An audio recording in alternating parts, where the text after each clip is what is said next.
নমস্কাৰ বন্ধুসকল, মই তাজনুৰ আপোনালোকৰ মাজত এটা নতুন ভিডিঅ' লৈ আহিছোঁ। আশা কৰোঁ আপোনালোকক এই ভিডিঅ'টো চাই ভাল লাগিব।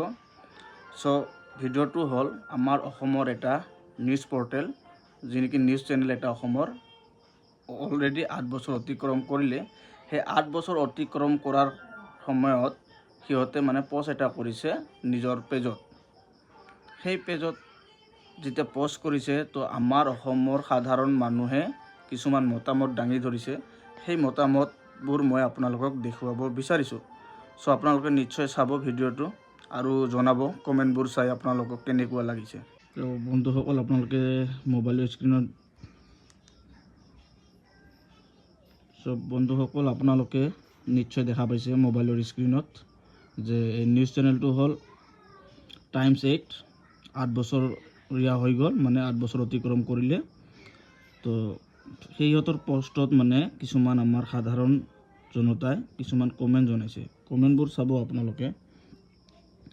যোৱা 8 বছৰ কৰি থকা হুলস্থুলবিলাকৰ বাবেই আজি এই বছৰত ইমান বানপানী হৈছে। চাইছে আপোনালোকে। হীৰেণ হাজৰিকা, চাবলৈ বাদ দিলোঁ, চালে কিবা বুকখন ধক ধক কৰে, যিয়ে হাল্লা। এটাতো এটা বেলেগ দিছে, প্ৰবীণ দাসেতো বেলেগ দিছে, হিমন্ত বাহিনীৰ সেৱাত বেলেগ।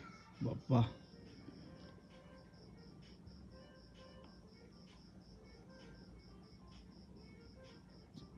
আৰু এজনে দিছে, হয় মই জানিছোঁ যে কিমান ভাল কাম কৰিছে আপোনালোকে, বন্ধ কৰক, থাকিও কি লাভ, 8 বছৰত গুৱাহাটীৰ পানী সমস্যাৰ সমাধান নহ'ল।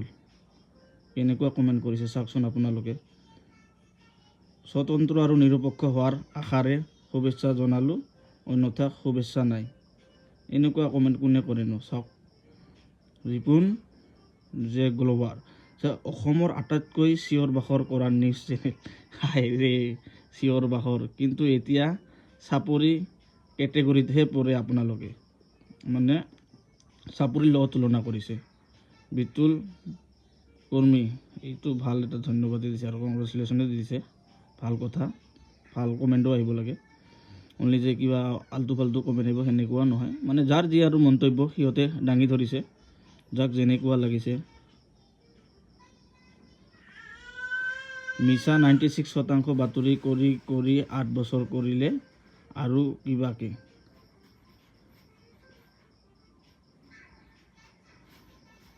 একেটা কথাকে ঘূৰাই পকাই কৈ থকা 8 বছৰ শুনিলোঁ তেতিয়া।